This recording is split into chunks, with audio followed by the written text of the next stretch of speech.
सिद्धिञ्चालवते नात्र संशय अष्टभ्यो ब्राह्मणेभ्यः लिखित्वाय समर्पये तस्य विद्या भवेत् सर्वा गणेशस्य नारदो उवाच प्रणम्यस्य देवं गौरी पुत्रं विनायकं तत्तावासस्मये नित्यम् आयुष्मामाससिद्धये प्रथमं वक्रतुण्डं च एकदन्तं द्वितीयकं तृतीयं कृष्णविग्राक्षं गजवक्त्रं चतुर्थकं लम्बोदरं पञ्चमं च षष्ठं विकटमेव च सप्तमं विघ्नराजं च रुद्रवर्णं तदाष्टमं नवमं बालचन्द्रं च दशमं तु विनायकम् एकादशं गणपतिं द्वादशं तु गजाननं द्वादशैतानि नामानि त्रिसन्ध्यगणपतेकरः न च विघ्नभयन्तस्य सर्वसिद्धिकरं प्रभो विद्यार्थी लभते विद्यां धनार्थी लभते धनं पुत्रार्थी लभते पुत्रान् मोक्षार्थी लभते गतिं जपेत् गणपतिस्तोत्रं शक्तिर्मासै फलं लभेत्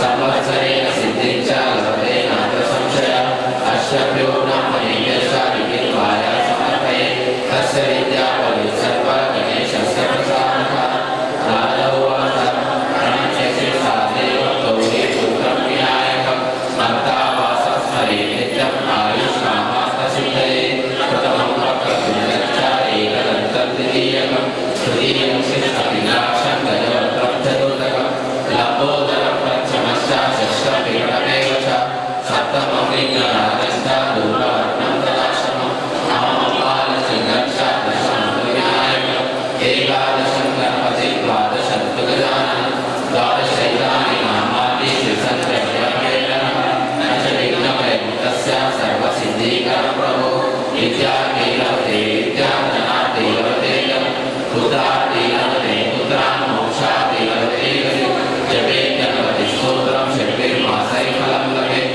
संवत्सरेण सिद्धिं च लभते नात्र संशयः अष्टभ्यो ब्राह्मणेभ्यः लिखित्वाय समर्पये तस्य विद्या भवेत् सर्वा गणेशस्य प्रसादः नारद उवाच प्रणम्य शिरसा देवं गौरी पुत्रं विनायकं भक्तावासस्मरे नित्यम् आयुष्कामार्थसिद्धये प्रथमं वक्रतुण्डं च एकदन्तं द्वितीयकं तृतीयं कृष्णविग्राक्षं गजवक्त्रं चतुर्थकं लम्बोदरं पञ्चमं च षष्ठं विकटमेव च सप्तमं विघ्नराजं च दूरवर्णं तदाष्टमं नवमं बालचन्द्रं च दशमं तु विनायकम् एकादशं गणपतिं द्वादशं तु गजाननं द्वादशैतानि नामानि त्रिसन्ध्यगणपतेकरः न च विघ्नभयन्तस्य सर्वसिद्धिकरं प्रभो विद्यार्थी लभते विद्यां धनार्थी लभते धनं पुत्रार्थी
सप्तमं विघ्नराजश्च दुर्लभं तदाश्रमं नवमं बालचन्द्रश्च दशमं तु विनायकम् एकादशं गणपतिं द्वादशं तु गजाननं द्वादशैतानि नामानि त्रिसङ्ख्यम्यकमेतः न च विघ्नभयं तस्य सर्वसिद्धिकरं प्रभो विद्यार्थी लभते विद्यां धनार्थी लभते धनं पुत्रार्थी लभते पुत्रान् मोक्षार्थी लभते जपेत लभते स्तोत्रं षड्विर्मासै फलं लभेत् संवत्सरेण सिद्धिश्च लभते नात्र संशयः अष्टभ्यो ब्राह्मणेभ्यश्च लिखित्वाय समर्पयेत् तस्य विद्या भवेत् सर्वा गणेशस्य प्रसादतः नारद उवाच प्रणम्य शिरसा देवं गौरीपुत्रं विनायकं भक्तावासं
पुत्र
గణాధిపతయే నమః.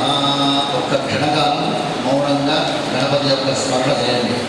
గం గణపతయే నమః.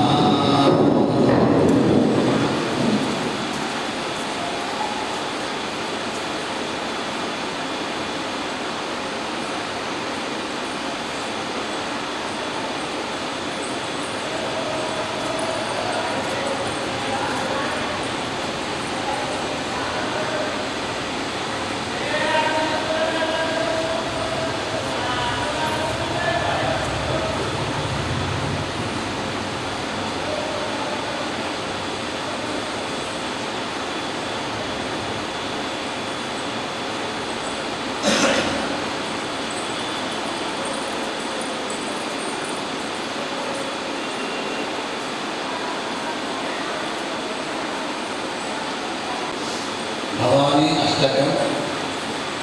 నతాతో నమాత నవంధురం నదాత నపుత్రో నపుత్రీ నపుత్రో నభట నజాయ నవిద్య నపుత్రే నమైవ గతిస్వం గతిస్వం త్వమేవ భవాని భవాని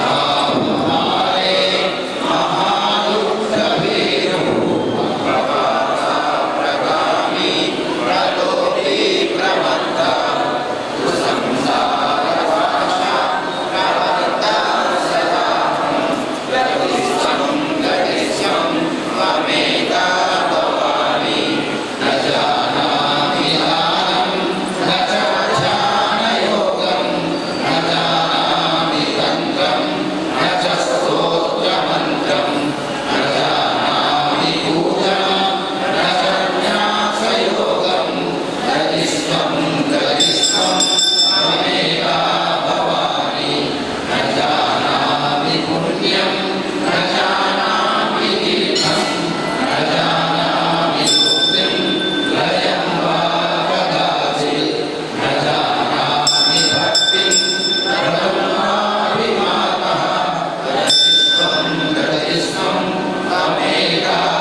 जय विष्णुपाल माता की जय, ज्ञान भगवान की जय, शंकरं गणपतये नमः। भगवान की जय, बप्पा गणपति बप्पा।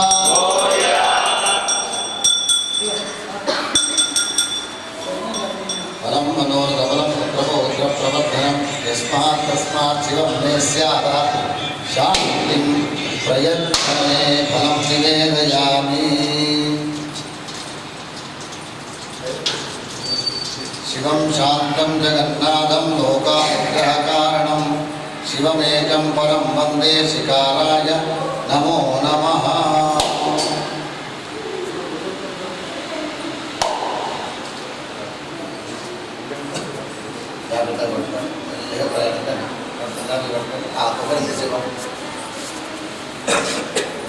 गं गणपति गं गणपति गं गणपतये नमः।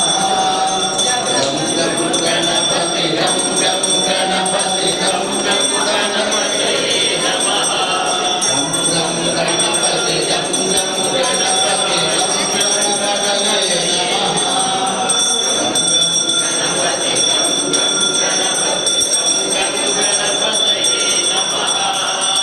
गं गणपति गं गणपति गं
कामेश्वरो वै श्रवणो ददातु कुबेराज वै श्रवणाय महाराजाय नमः। ओम स्वस्ति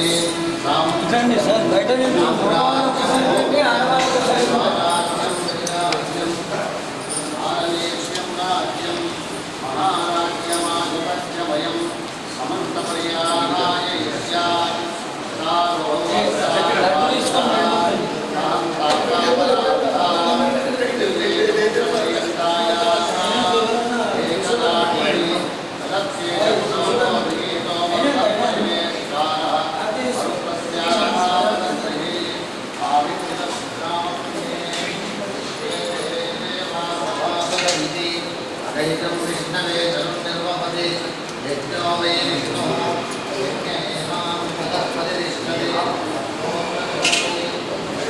स्वाहा यज्ञाय स्वाहा।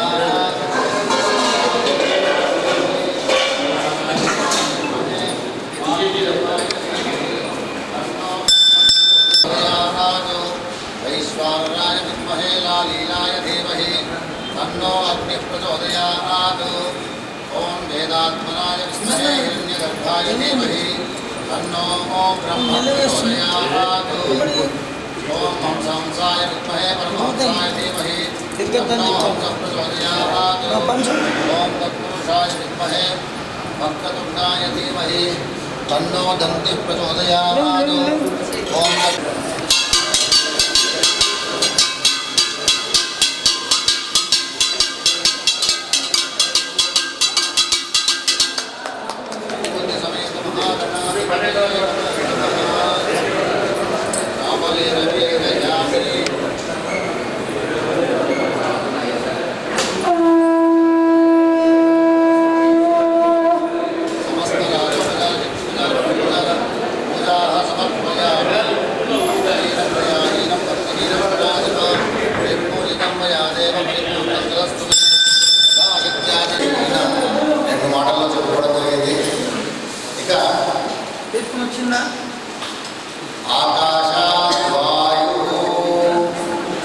ఆకాశం నుంచి గాలి వీస్తూ ఉంటుంది.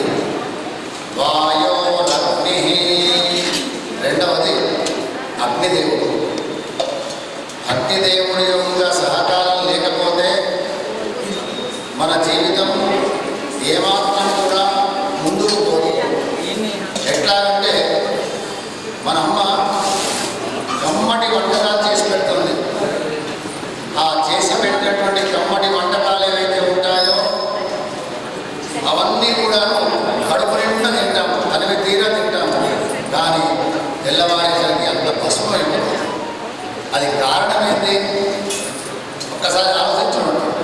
మనం ఎట్లాంటి పదార్థాలు తిన్నా కూడాను అవంతా పసుపు అయిపోతున్నాయి.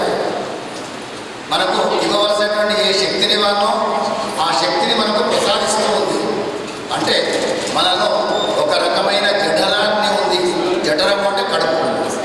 కడుపులో ఒక రకమైన అగ్ని ఉంది. ఆ అగ్నికి సంబంధించినటువంటి కణాలు మనలో ఉన్నాయి. ఉండి మనము తింటూ ఉన్నటువంటి ప్రతి ఒక్క పదార్థాన్ని కూడాను ప్రశాంతంగా జీర్ణింపజేస్తుంది. ఇది జఠరాగ్ని. ఇక గుట్టల ప్రాంతంలో, అడవి ప్రాంతంలో ఒకటి కాదు, రెండు కాదు, పెద్ద పెద్ద వృక్షాలన్నీ కూడాను గాలి యొక్క సహకారం చేత రాపిడి అవుతాయి. రాపిడి అయి అగ్ని పుడుతుంది. ఎంత అగ్ని అంటే మొత్తం అడవి ప్రాంతం అంతా తగలబడుతుంది, మంటలతో నిండిపోతూ ఉంటుంది. అది ఒక రకమైన అగ్ని. ఇక భూమి నిండా, భూమి భూభాగం యొక్క కింది భాగంలో, లోపలి భాగంలో ఒక రకమైన లావ ఉంటుంది. అది ఎక్కడి వస్తుంది? సముద్రంలోంచి వస్తుంది, నీళ్ళలోంచి వస్తుంది. ఎంత విచిత్రం చూడండి. అంటే నీళ్లను చల్లబరిచేటువంటి నీళ్ళలో నుంచే అగ్ని వస్తుంది. ఇట్లా నానా రకములైనటువంటి అగ్ని యొక్క సహకారంతో మన జీవితం ముందుకు వెళ్తూ ఉంటుంది. ఏ పదార్థాన్నైనా కూడాను వేడి చేసిన తర్వాత ఒక రకమైన శక్తినిస్తుంది, చల్లగా ఉన్నప్పుడు ఒక రకమైన శక్తినిస్తుంది. కాబట్టి మన జీవితానికి వాయువు ఎంత అవసరమో అగ్ని కూడా అంతే అవసరం. గజానన భగవాన్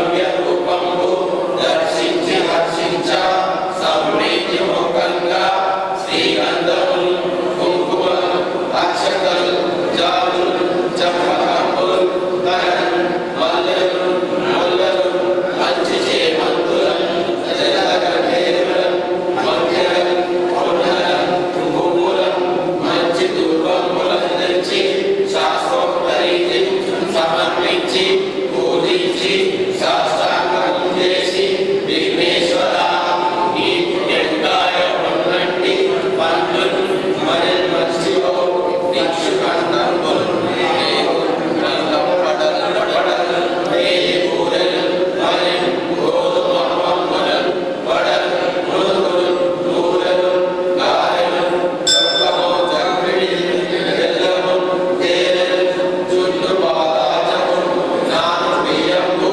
నాకంబు బిల్వంబు వేర్బంగరం పల్లె వందించి నైవేద్యము పంచనీరాజనము నమస్కారము చేసి విఘ్నేశ్వర నిన్ను పూజింపకే అన్మదైవముల ప్రార్థన చేయుటల్ కాంచనం పొల్లకే చంద్రమురాదే మహాదేవ యో భక్తమందార యో సుందరాకార యో భాగ్య గంభీర యో దేవ చూడామణి యోగ రక్షామణి బంధు చింతామణి స్వామి నిత్య నేనేత శ్రీవంత రాజామయుండ రామావిదానంద దేవ జగన్మయ శంకర సర్వాత్మన్ శివశంకర సర్వాత్మన్ నీలకంఠ నమోస్తుతే నీలకంఠ నమోస్తుతే మృత్యుంజయాయ రుద్రాయ మృత్యుంజయాయ రుద్రాయ నీలకంఠాయ శంభవే నీలకంఠాయ శంభవే అమృతేశాయ శర్వాయ అమృతేశాయ సర్వాయ మహాదేవాయ తే నమః మహాదేవాయ తే నమః చంద్రశేఖర చంద్రశేఖర చంద్రశేఖర పాహి మాం చంద్రశేఖర చంద్రశేఖర చంద్రశేఖర పాహి మాం చంద్రశేఖర చంద్రశేఖర చంద్రశేఖర నమః చంద్రశేఖర చంద్రశేఖర చంద్రశేఖర రక్ష మాం గణేశాయ గణేశాయ గణేశా పాహి మాం జయ గణేశ జయ గణేశ జయ గణేశ పాహి మాం జయ గణేశా జయ గణేశా రక్ష మాం జయ గణేశ జయ గణేశ జయ గణేశ రక్ష మాం పార్వతీశా పార్వతీశా పార్వతీశా పాహి మాం పార్వతీశ పార్వతీశ పార్వతీశ పాహి మాం పార్వతీశా పార్వతీశా పార్వతీశా రక్ష మాం పార్వతీశ పార్వతీశ పార్వతీశ రక్ష మాం జయ సుముఖాయ నమః గణేశాయ నమః ఒక్క నిమిషం ఆ దాన్ని వెళ్ళగొట్టేసి సుజ్ఞానము అనేటువంటి జ్ఞానాన్ని ప్రసాదింపజేయమయ్యాము గణపతి దేవా ఇక్కడ లేదా గుళ్ళలో తీసేటువంటి గుంజీల పైన చాలా పరిశోధనలు చేయబడ్డాయి. ఈ పరిశోధన ఫలితంగా మన గుంజీలను సూపర్ బ్రెయిన్ యోగా అనేటువంటి పేరుతోని విదేశాల్లో చాలా ప్రాచుర్యంలోకి వచ్చింది.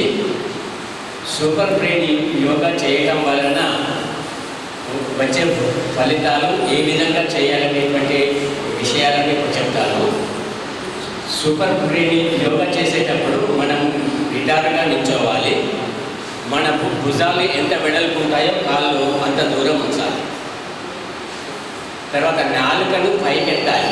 టా అనే అక్షరాన్ని పలికినట్టుగా లేదా లా అనే అక్షరాన్ని పలికినట్టుగా అంగిటిని తాకించాలి. ఇలా అంగిటిని తాకించడాన్ని కేచరి ముద్ర అంటాం.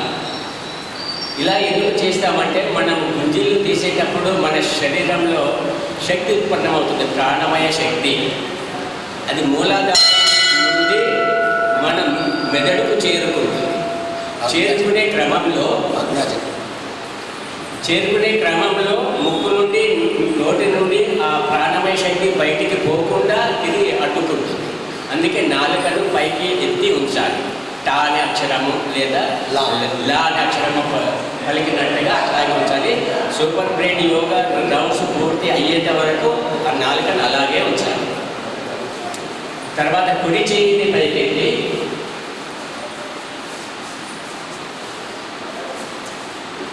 ఎడమ చేయిని పైకెత్తి కుడి చెవి తమ్మెను పట్టుకోవాలి. బొటన వేలు మరియు చూపుడు వేలుతో పట్టుకోవాలి. బొటన వేలు బయట దిక్కుగా కనిపించాలి. తర్వాత కుడి చేయిని పైకెత్తి ఎడమ చెవి తమ్మెను పట్టుకోవాలి.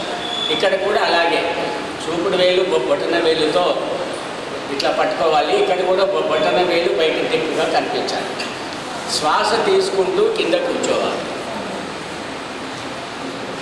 శ్వాస తీసుకుంటూ కింద కూర్చోవాలి. ఇట్లా 3 సెకండ్ లాగా శ్వాస బదులుతో పైకి లేవాలి. ఇలా చేస్తే సూపర్ బ్రెయిన్ యోగాలో ఒక రౌండ్ పూర్తయినట్టు లెక్క. అక్కడ 3 సెకండ్లు ఎందుకు ఆగుతామంటే మనం తీసుకున్నటువంటి గాలి ఏమవుతుందంటే అది ప్రాణమయ శక్తిగా మారి మెదడుకు చేరుకుంటుంది. అందుకే 3 సెకండ్లు ఆగడం అవసరం.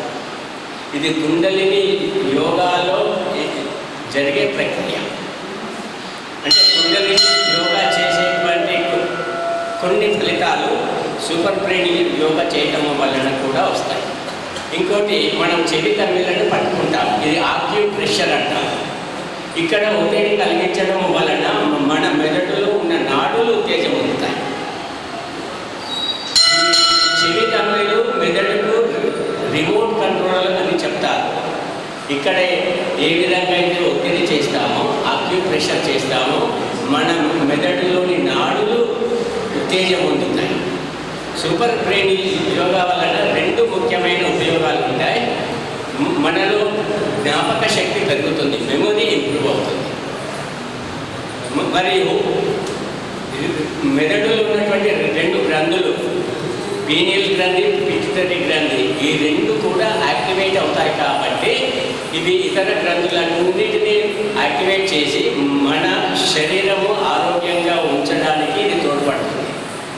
హెల్త్ ఇంప్రూవ్ అవుతుంది. ఒక చిన్న ఎగ్జాంపుల్ చెప్తాను. మెక్సికోలో మన ప్రపంచంలో అత్యధికంగా లావుగా ఉండేటువంటి పీపుల్ ఉంటారు. 32.8% మంది ఊబకాయ. అక్కడ గుంజీలు తీస్తే బస్సు టికెట్ ఫ్రీ ఇస్తున్నారు. 10 గుంజీలు తీస్తే ఆ సిటీలో తిరగడానికి టికెట్ ఫ్రీ ఇస్తున్నారు.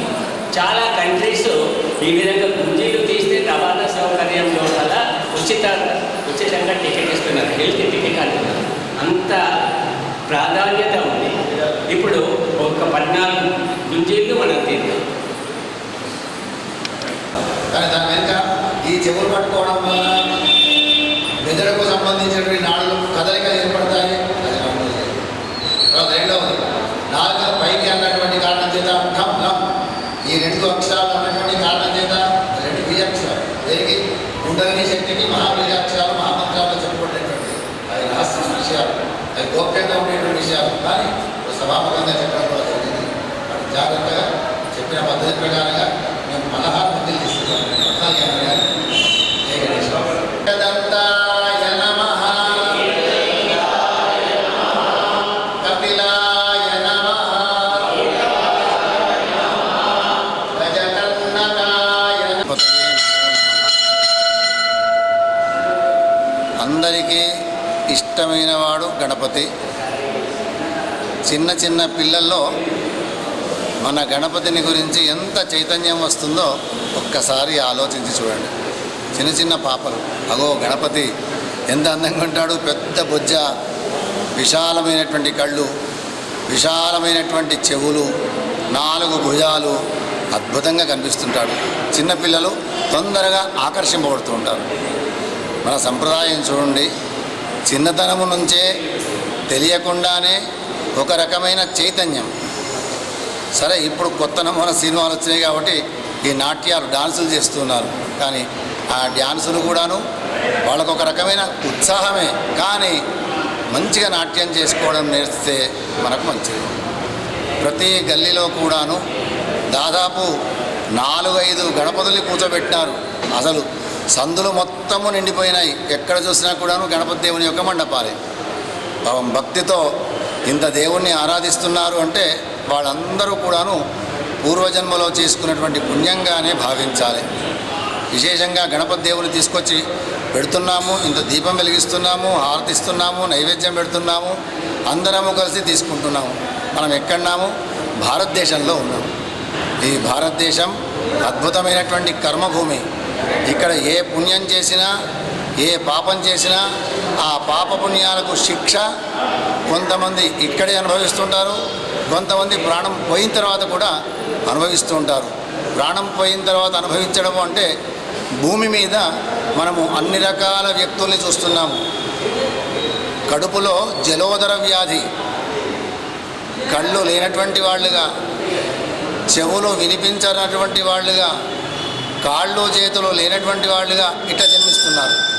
కానీ నేటి సైన్స్ టెక్నాలజీ చాలా ముందడుగు వేస్తూ ఉన్నది కాబట్టి గర్భంలో శిశువు ప్రవేశించగానే తగినటువంటి ఔషధాలు తీసుకొని ఆ గర్భస్థ శిశువును కాపాడుకుంటూ ఉన్నారు. భూమి మీదకి వచ్చే ప్రతి ఒక్క వ్యక్తి ద్వారా ఏదో ఒక మంచి పని చేయబడుతుంది. కాబట్టి మనం ఎప్పుడు కూడాను భ్రూణ హత్య జోలికి పోవద్దు. భ్రూణ హత్య చేస్తేనట మనకు కడుపులోంచి రావాల్సినటువంటి జీవము మళ్ళీ ఎన్నెన్నో జన్మల్లోకి అదే మన వెంటపడుతుందట. వెంటపడి ఏం చేస్తుంది? మళ్ళీ దానికి సేవ చేయడానికి మనం తయారు కావాలి. కాబట్టి భ్రూణ హత్యలు అస్సలే చేయవద్దు. జ్ఞాపకం ఉంచుకోండి అందరూ కూడాను. ఎంతమంది సంతానాన్ని పొందితే అంత మనకు క్షేమం. భూమి మీద ఆకాశంలో సూర్యుడు చంద్రుడు ఉన్నంత కాలం వరకు మన ఇంటి వాళ్ళు అంటే మన వంశం వాళ్ళు, ఫలానా వంశంలో జన్మించినాం మనం, ఫలానా గోత్రంలో పుట్టినాం మనం, మన వాళ్ళందరూ కూడా క్షేమంగా ఉండాలి. క్షేమంగా ఉండడం దేనికోసం? ఇదిగో గణపతి పూజ, శంకరుని పూజ, విష్ణుమూర్తి యొక్క పూజ, అమ్మవారి యొక్క ఆరాధన, సూర్య భగవానుని యొక్క నమస్కారాలు, ఇవన్నీ చేస్తూ ఉండాలి. ఏదో కాలం గడపడం కాదు, తినడం పడుకోవడమే కాదు మన పని. మనం చేయవలసినటువంటి విద్యుక్తమైనటువంటి ధర్మాలు చాలా ఉన్నాయి. ఇవన్నీ ఒక ఎత్తు. యయా కయా చ విధయా భక్వన్నం ప్రాప్నుయాత్. ఏదో ఒక రకంగా కష్టపడాలి.